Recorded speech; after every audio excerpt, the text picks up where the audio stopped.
વિદ્યાર્થી મિત્રો, અમારી યુટ્યુબ ચેનલ ટીચિંગ મેં સેલજીમાં આપનું હાર્દિક સ્વાગત છે. મિત્રો, આજે આપણે ધોરણ 9માં બનાસકાંઠા શાળા વિકાસ સંકુલ દ્વારા જે પરીક્ષા લેવામાં આવે છે તેમાં ધોરણ 9 વિષય હિન્દી તારીખ 17/1/2026ના રોજ પેપર લેવાયેલ છે. તે પેપરનું આજે આપણે સંપૂર્ણ અને સચોટ સોલ્યુશન કરીશું. જો મિત્રો તમે પૂરેપૂરો વિડીયો જોશો તો તમને ખ્યાલ આવશે. અને મિત્રો, તમે ચેનલમાં નવા હો, હજુ સુધી ચેનલને સબસ્ક્રાઇબ ના કરી હોય તો ચેનલને સબસ્ક્રાઇબ કરવા વિનંતી, જેથી તમને જે નવી નવી અપડેટો તથા દરેક વિષયના મોડલ પેપર અને જે પેપર લેવાયેલ છે તે પેપરોના સોલ્યુશન અહીં ચેનલમાં મળતા રહે. જો મિત્રો તમે બનાસકાંઠા ઉપરાંત અન્ય જિલ્લાના હો તો તમારે પણ છેક સુધી વિડીયો જોવાનો જ રહેશે, કારણ કે તમારે જે પેપર આવશે તેમાં પણ અહીં આ રીતે પેટર્ન હોય છે, એટલે તમને ખ્યાલ આવશે અને તમારું પેપર પણ સારું જશે. મિત્રો, હવે વધુ સમય ન લેતા આપણે પેપરનું સોલ્યુશન કરીશું. તેમાં અહીં વિભાગ એ જે ગદ્ય વિભાગ એટલે કે જે પાઠ હોય છે, પાઠમાંથી પ્રશ્નો પૂછાતા હોય છે. તેમાં પહેલો પ્રશ્ન પૂછાયો છે, ઓટો વાલા શાદી કે પ્રસ્તાવ સે ચકરા ગયા ક્યોંકि. તો 4 ઓપ્શન આપેલા છે. તેમાં સાચો જવાબ સી આવશે, વહ આકસ્મિક था.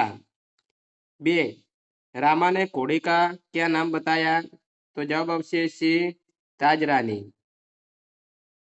આગળ જોઈશું તો 3, जूही के अनुसार रानी को निराश नहीं होना चाहिए क्योंकि.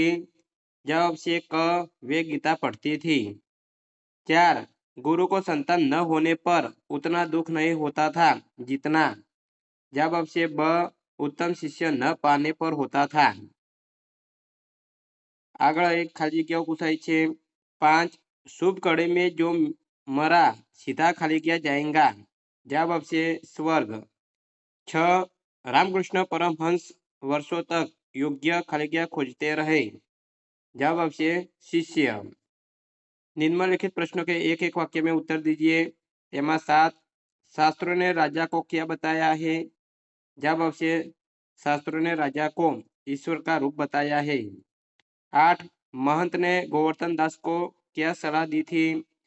जवाब आपसे उस नगर में न रहने की सलाह दी.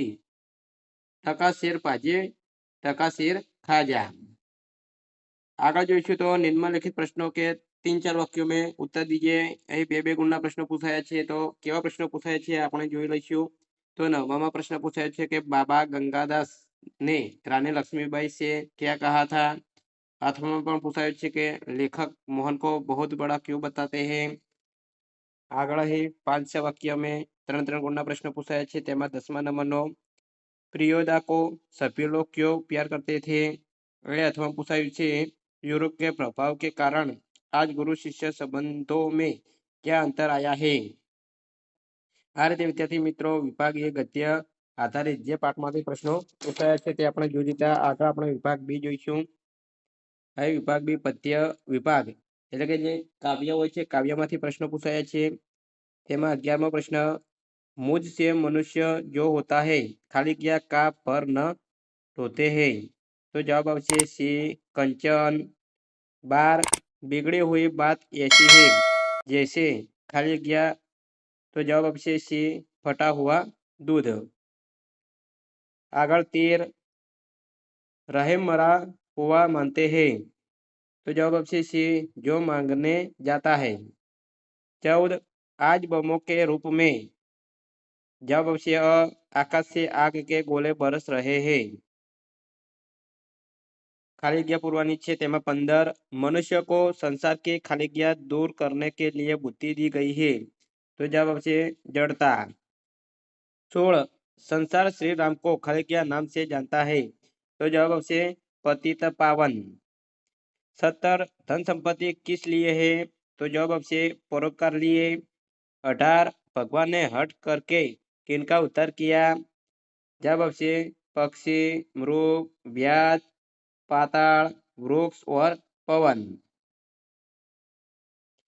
આગળ 2-2 ગુણમાં પ્રશ્ન પૂછાયા છે. તેમાં 19, सुई और तलवार का उदाहरण देकर कवि क्या कहना चाहते हैं.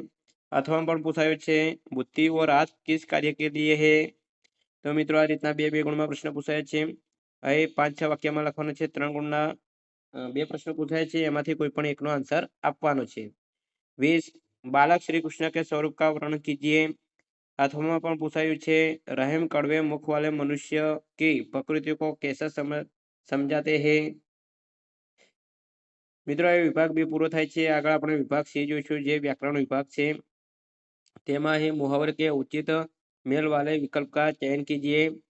21 तो 21 में साचो जवाब बी आवशे। नाम कमाना तो प्रसिद्ध पाना। कहावत के सही विकल्प का चयन कीजिए। 22 होनहार बिखान के होते चिकने पात तो तेमा जवाब आवशे सी। योग्य व्यक्ति के लक्षण बचपन से ही प्रकट होने लगते हैं। आगे जोईशु तो तुम्हारी स्कूल कहाँ है शुद्ध वाक्य बनाइए बताइए। तो 21 में साचो जवाब आवशे बी आपका स्कूल कहाँ है। निम्नलिखित शब्द का विरोधी शब्द लिखिए। अंगार अंगारનો વિરોધી થશે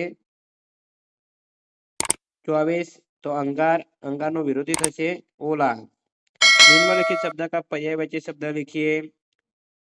दनुज तो एनो समानार्थी शब्द એટલે કે पर्यायवाची शब्द दानव થશે। निम्नलिखित शब्द समूह के लिए एक शब्द लिखिए। घोड़ों का आवास तो तेमा આવશે सी अस्तबल। निम्नलिखित शब्द का उपसर्ग दीजिए। 27 में परिश्रम तो परि प्लस श्रम आवशे। निम्नलिखित वाक्य में भाववाचक संज्ञा पहचान कर लिखो। तो 28 में અહીં बचपन એ भाववाचक संज्ञा છે। वाक्य में कर्तृवाचक संज्ञा पहचानिए। तो 29 में गाड़ीवान એ कर्तृवाचक संज्ञा છે। निम्नलिखित वाक्य में विशेषण पहचानिए। तो उपदेश એ विशेषण છે।